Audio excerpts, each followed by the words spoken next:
Mi nombre es Óscar Omar Ángeles Saldívar y mi oficio son asesor en servicios funerarios. Oscar, platícanos un poco respecto al oficio que tú realizas. Bien, mi trabajo consiste en ser solucionador de problemas en el área de servicios funerarios. En el tema del COVID, es un tema que llegó hace 2 años aproximadamente y nos vino a revolucionar lo que fueron los servicios funerarios, porque no hay espacios en los cementerios, una. Y otra,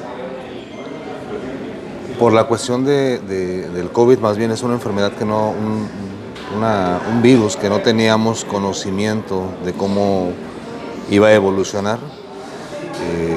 Lo recomendable era, en cuanto ocurriera la defunción, directamente al crematorio. En su mayoría de las defunciones fue directo al crematorio, entonces se fue más la necesidad del uso del horno crematorio y no había espacio para poder velarlos. Al principio, ¿cómo era? ¿Cómo era para ustedes trabajar en los servicios funerarios? ¿Tenían que traer una indumentaria? ¿De qué manera se protegían? Utilizábamos un overol, ¿Tyvex? ¿Perdón? ¿Un Tyvex? ¿Un overol? Sí, un overol, mascarilla, lentes, filtro, exactamente, guantes eran más o menos 2 o 3 guantes, 3 pares de guantes más o menos lo que usábamos en ese momento, botas, desinfectantes, y sí era muy pesado, la verdad es que sí era muy pesado el trabajar con este equipo, pero era una necesidad. El día de hoy ya no es, en mi punto de vista, digo, hay quienes siguen llevando ese protocolo de seguridad sanitario. Yo en mi caso ya no lo utilizo tan extremo porque, bueno, estamos dentro de un grupo de funerarios a nivel nacional y varios compañeros han compartido que, bueno, nadie ha resultado infectado, gracias a Dios. Hasta el día de hoy,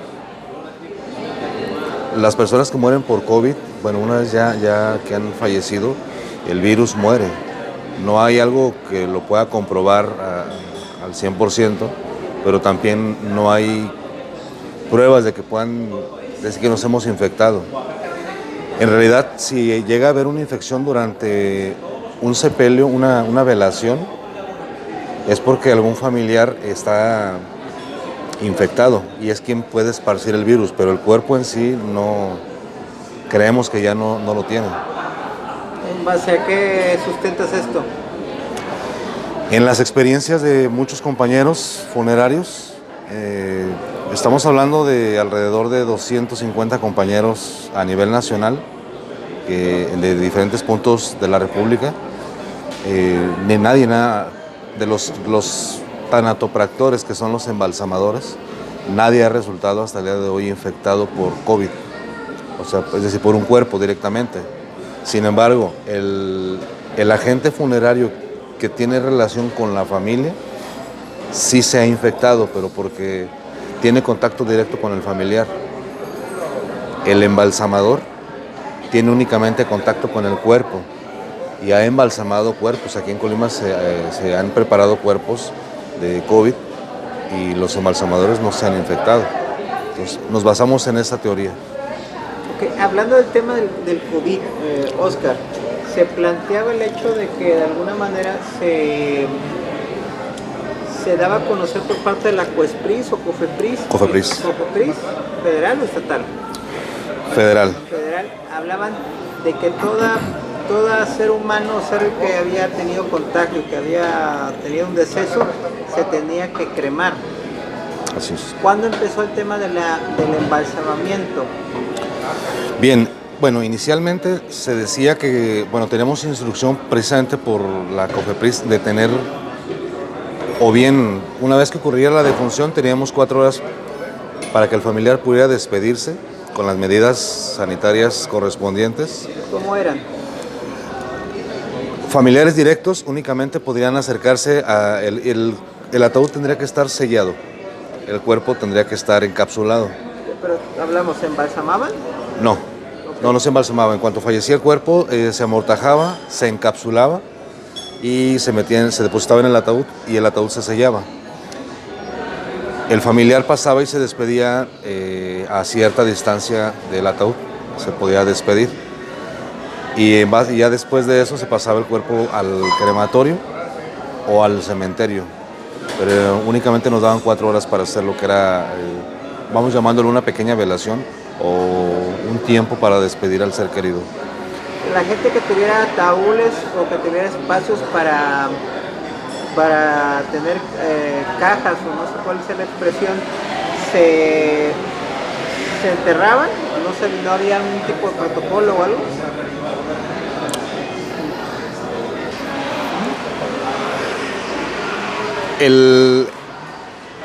Cuando la persona fallecía por COVID, el cuerpo era depositado en el ataúd para que el familiar pueda despedirse. De ahí se partía al crematorio. Si en el caso fuera cremación, el ataúd pasaba a desecharse, ya no se podía reutilizar.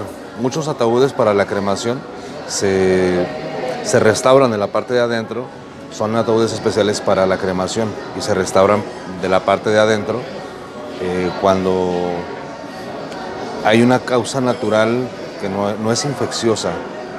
Generalmente se desechan los ataúdes. Cuando no era cremación. Cuando no era cremación, era inhumación, se iba el cuerpo directo a lo que es el cementerio, a la inhumación. Ese ataúd ya no se usaba. No, ya quedaba sepultado. ¿Y de qué material eran generalmente los ataúdes? Actualmente se recomienda, se utiliza más lo que es el ataúd de madera barnizado, el ataúd de madera, de cualquier tipo de madera, porque el metálico tiende a cumplir con su proceso en un estimado de 15 años a 17 años, que es el proceso de descomposición del cuerpo para poder reutilizar la gaveta, es decir, hacer la exhumación y reinhumación de otro cuerpo. En el ataúd de madera se puede reutilizar a los 5 años, es decir, a 5 años en un ataúd de madera, de cualquier tipo de madera, se puede exhumar y volver a reutilizar esa gaveta. Hablando de que se integre el cuerpo a la naturaleza, se descomponga y nuevamente entre a la tierra, ¿de qué tiempo estamos hablando? No entiendo la pregunta. Regresando, Oscar, con el tema de la inhumación, coméntanos más o menos el detalle. Ya se da el tema de la inhumación, después, ¿qué otro? Con eso concluye el proceso. Sí, me gustaría hacer énfasis en la parte de la velación. Anteriormente la gente, cuando no teníamos información más concreta de lo que es el COVID, la gente llegaba y quería abrir los féretros para poderse despedir, se abrazaban entre ellos para darse el pésame y no había como medidas de salubridad. El día de hoy, basados en las experiencias que hemos vivido varios compañeros de varios puntos de la República, llegamos a la conclusión que el cuerpo en sí, del cuerpo de una persona fallecida por COVID, ya no emite un contagio como tal. Más bien el contagio está en los familiares y lo recomendable es que lleven familiares acompañantes, lleven lo que es su cubrebocas, gel, respetar la sana distancia, y si alguien presenta algún síntoma, hacerlo saber para tener el cuidado, porque ahí interviene mucha gente, desde los compañeros que están atendiendo la cafetería, los compañeros del área de administración, el agente funerario, somos mucha gente que estamos dentro y los acompañantes también. Entonces,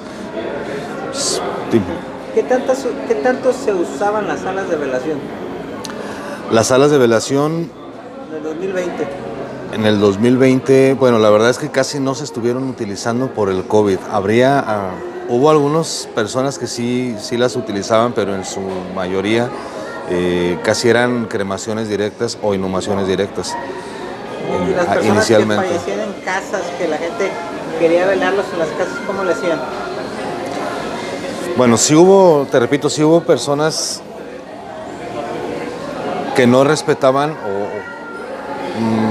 y se entiende, ¿no? O sea, no lo respetaban porque es el duelo o la pérdida de un ser querido es muy, muy difícil, una situación muy dolorosa, es una pérdida única e irrepetible. Entonces, vivir el duelo no es fácil. Y bueno, la verdad es que muchas personas sí tenían su velación en casa, como una velación normal. Digo normal porque llegaban acompañantes, no había medidas de seguridad en su mayoría. Entonces, había quienes sí respetaron las medidas sanitarias, velaban en casa y pues sí se llevaba, Okay. había un respeto. Ahorita estamos hablando de cómo trataban ustedes en servicios funerarios a las personas fallecidas, pero hablando de los familiares, ¿cómo se daba cómo se daba ese acercamiento y cómo cuidaban ustedes las medidas sanitarias con ustedes y entre ellos? ¿Cómo fue? ¿Cómo se hizo? Con los familiares. Ajá. Con los familiares, bueno, manejábamos, pues yo pienso que era con todos en general. Manejábamos esa medida de salubridad, respetando la sana distancia, teniendo el contacto mínimo con los familiares. Y bueno, los documentos, tenemos que hacer trámites. Les pedíamos que nos firmaran una carta poder para poder hacernos cargo de los trámites. Para agilizar los trámites, quitarles un peso de encima a los familiares y también reducir el riesgo del contagio con los familiares. Ok, el tema del embalsamado. Ajá, platícame un poco cómo se llama el embalsamado. Me platicas que es un oficio que pasa de persona a persona, que antes no había una escuela, ¿verdad? Sí, es una labor, el embalsamado es una labor, un tema muy poco conocido, ¿verdad? Eso es conocido como, bueno, profesionalmente es la tanatopraxia y la tanatoestética, es una combinación de una actividad que se lleva a cabo para embellecer, se le conoce como embellecer a la muerte, el arte de embellecer a la muerte, ¿verdad? Bueno, es reconstruir el cuerpo, embalsamarlo, bañarlo, presentarlo ante los familiares de una manera óptima. Un trabajo que nos permita despedirnos del familiar de una manera más tranquila. El trabajo del embalsamador es preparar el cuerpo, bañarlo, maquillarlo con un maquillaje, bueno, de acuerdo a la petición del familiar, y que sea una presentación en la cual nos deje un recuerdo menos doloroso. Entonces es muy importante la labor del tanatopractor o embalsamador. La labor de él consiste en dejar un bonito recuerdo, la última expresión de nuestro ser querido. Y sobre todo la tranquilidad de podernos despedir estamos hablando de una causa no infecciosa, podamos despedirnos de nuestro familiar, podemos tocarlo, podemos darle un beso, con la tranquilidad de que el cuerpo está bien preparado, que está limpio, y sobre todo, pues la última imagen, que es la que nos deja de estas situaciones tan complicadas, tan difíciles. ¿Qué habilidades debe tener un tanatopraxia? ¿Qué habilidades debe de tener? Conocimientos. Bueno, la tanatopraxia en sí se lleva a cabo en diferentes escuelas. Yo tuve un curso hace algunos años en Atembal, Asociación de Técnicos Embalsamadores, pero lamentablemente nunca concluí mi certificado de tanatopractor para obtener la cédula. Actualmente hay muchas escuelas que se dedican a impartir lo que son cursos de embalsamado, de reconstrucción, rehidratación. Son muchos cursos que el día de hoy se manejan. Y bueno, la verdad es que en Colima ya se empiezan a ver. Hace algún tiempo, no era muy común. Al menos yo conocí en Colima, en todo el estado de Colima, solamente a una persona que tiene un trabajo impecable, muy conocido aquí en Colima, y un gran amigo. Pero el día de hoy también me he dado cuenta que ya hay muchas personas que se están inscribiendo en estas escuelas para llevar estas carreras y ponerlas en práctica aquí en Colima. Es una labor muy noble, muy bonita, que en lo personal, cuando es necesario, porque el despedirse de un ser querido y no saber dónde lo embalsamaron, con qué lo maquillaron, no tener la seguridad de que todo está bien hecho, yo no me arriesgaría a despedirme de mi ser querido de un abrazo, de un beso, sin saber por dónde pasó. Pero el día de hoy con estas personas que ya están más preparadas, podemos tener un poco más de confianza porque tienen el conocimiento y el profesionalismo de cómo tratar un cuerpo y de qué materiales utilizar. Y sobre todo la limpieza es muy importante. El día de hoy la llevan a la práctica. ¿Cuántos funerarias, crematorios existen en Colima a nivel estado o por municipio? No sé, que tú tengas presente. A nivel estado, a ver, es 1, 6, 7, aproximadamente 14, 20, 25 funerarias a nivel estado. A 25 funerarias. Sí. ¿Crematorios cuántos hay? Crematorios, 2, 6. Aproximadamente a nivel estado 7 hornos crematorios.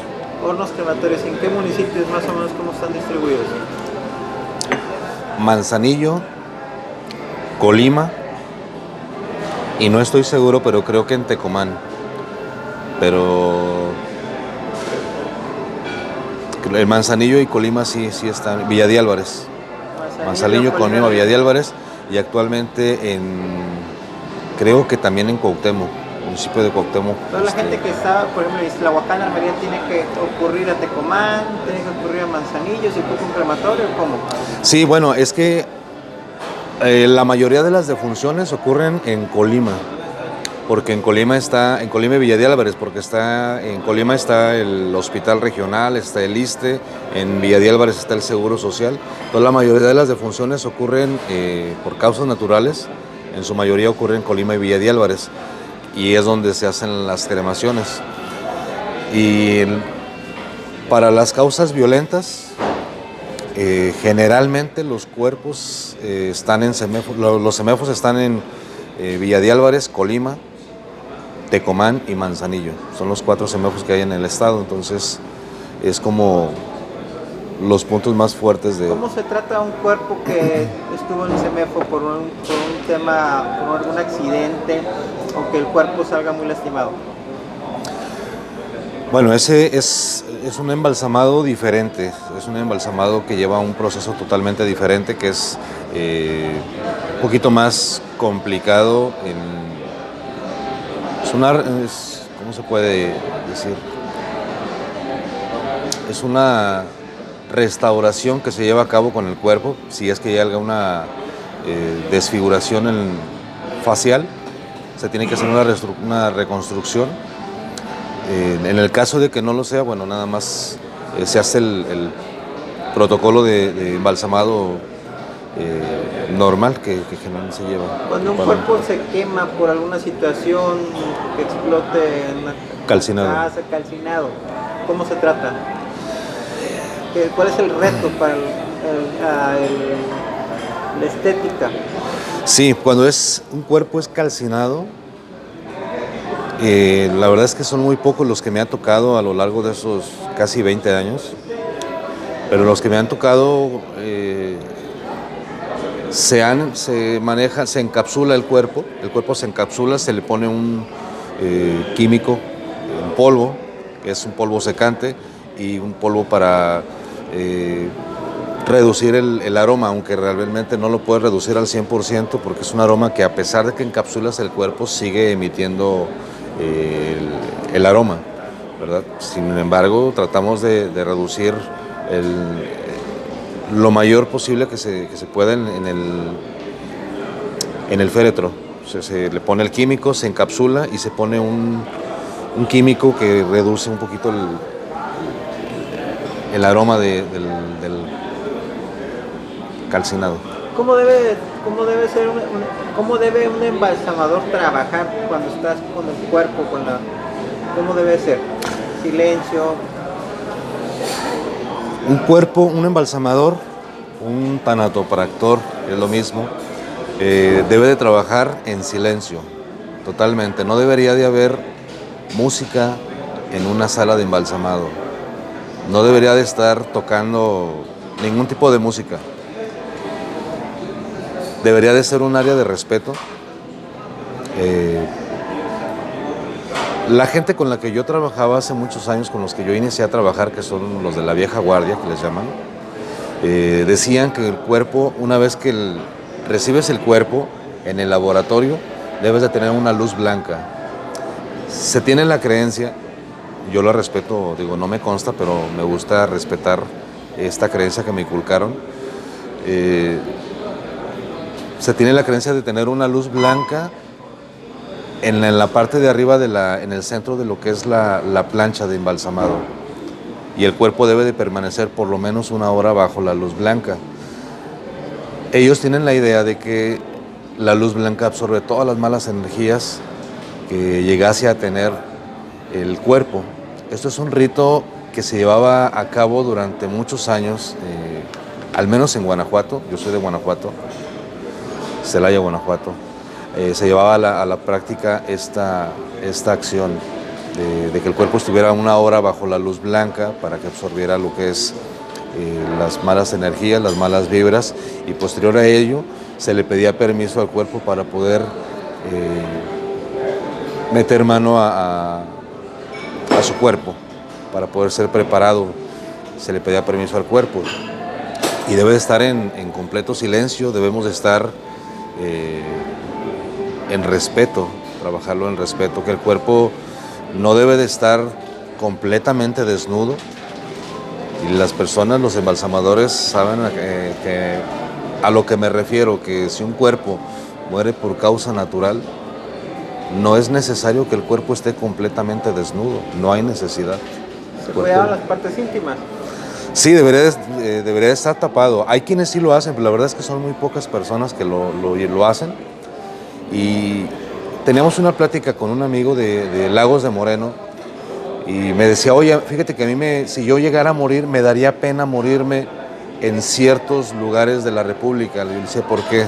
Me dice, porque hay lugares para no dar nombres de algunos lugares de la República, son poco profesionales.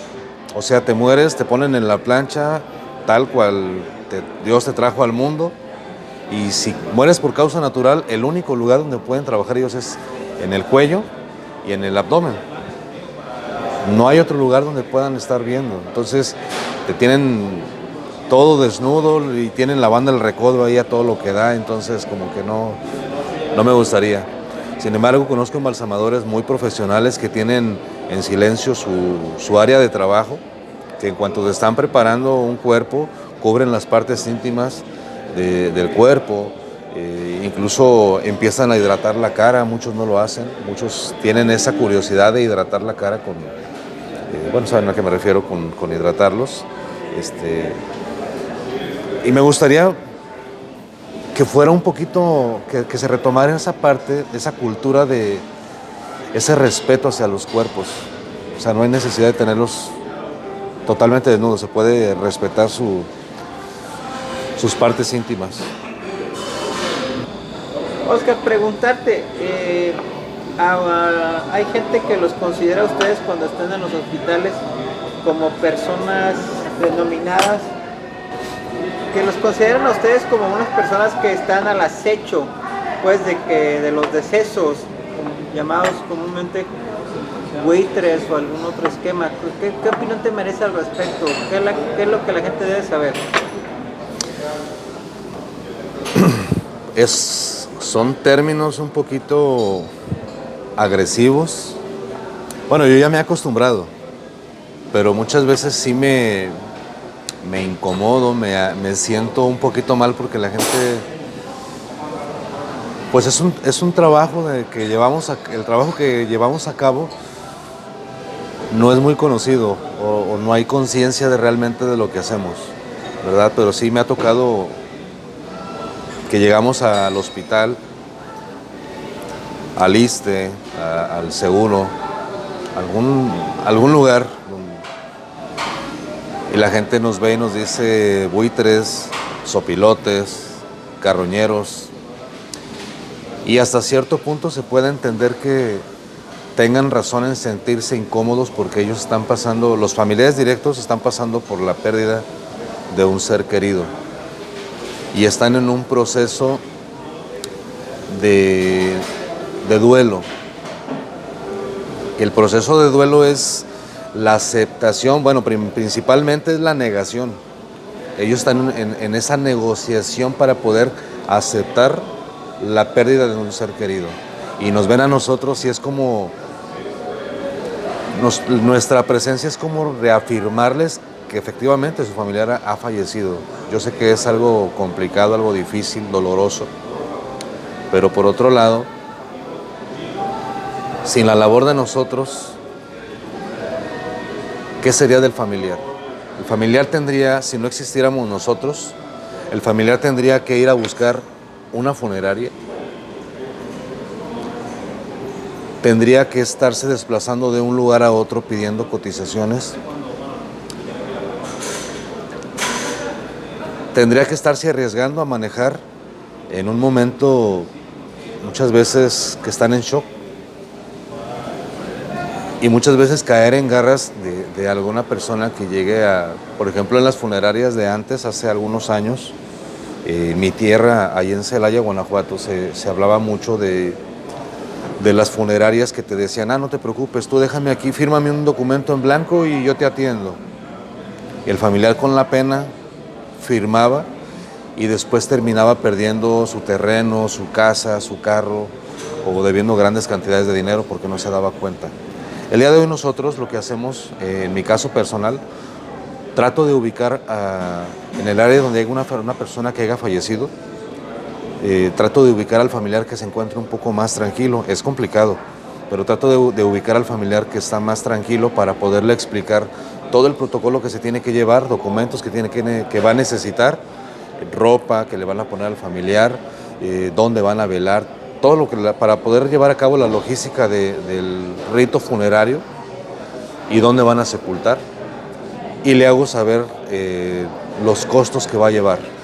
Se lo doy por escrito y el familiar ya puede estar un poco más tranquilo. Entonces le agilizamos los trámites, les damos el beneficio de agilizar en la parte operativa, la parte administrativa, y les ofrecemos también el beneficio de la parte económica, que no tengan que desembolsar en su momento algo que probablemente no tengan, porque nos podemos preparar para una boda, para unos 15 años, para un bautismo, para una carne asada, para un domingo familiar, pero nunca nos preparamos para una defunción. No estamos preparados para la muerte de un ser querido. Entonces, para eso estamos nosotros. Y la verdad es que ser buitre o sopilote, como la gente nos dice, para mí es un orgullo, porque la labor que llevamos a cabo lo hacemos con mucho corazón. ¿Cuáles son los trámites que la gente debería de saber o de tener, si no a la mano, debe conocer en este tipo de situaciones, de los más? Sí, bueno, yo creo que sería importante que tuviéramos la cultura de revisar nuestras actas de nacimiento, porque es un problema, mucha gente que ha fallecido, gente adulta, que se llamaban, por ejemplo, José, y en el registro civil los pusieron José, y después vino la intervención de la máquina de escribir, hicieron otras actas con las máquinas de escribir. Por ejemplo, José lo dejaron como José Alejandro, quedó como J. Alejandro o J. Alejandro. Por ejemplo, María, vamos poniendo María Verónica, M.A. Verónica, M. Verónica, M.A. Verónica. O sea, estamos hablando de diferentes personas para registro civil. O de José a Josué. Exacto. Entonces, muchas veces... ¿Qué problema genera para la gente que tramita ya una acta de defunción? Al momento de hacer el acta de defunción, el certificado de defunción nos lo llenan tal cual viene el acta de nacimiento. Al llevar a cabo el trámite del acta de defunción al registro civil nos piden acta certificada, acta actualizada. Entonces, al actualizar las actas, ¿estás de acuerdo que las defunciones, un ejemplo, puede ocurrir una defunción en la noche y presentan el acta de nacimiento que tienen ellos a la mano? En la mañana se tiene que actualizar esa acta ante el registro civil, entonces ya al actualizarla ya viene con otro nombre, o muchas veces en el acta de nacimiento viene un nombre, en el acta de matrimonio viene otro nombre, y en la herencia o en la casa tiene otro nombre. Entonces tienen problemas legales. Lo ideal es que tuviéramos el cuidado de empezar a revisar nuestras actas de nacimiento, nuestras actas de matrimonio que coincidan, y si tenemos alguna casa, algún seguro, alguna propiedad, poder revisar que coincidan los nombres de acuerdo a las actas, porque cuando llega una defunción tenemos los documentos mal y es un problema muy complicado. Las credenciales del lector, alguna identificación, no tenemos esa cultura de tener nuestros documentos actualizados, entonces nos genera mucho problema o le dejamos los problemas a quienes se quedan, y es un problema muy, muy complicado, aparte del dinero. Un mensaje final, Oscar. Un mensaje final, Oscar, ¿con qué mensaje final nos gustaría concluir esta entrevista? Bien, hay una publicación que hicieron algunos compañeros acerca de lo que es la profesión de los servicios funerarios.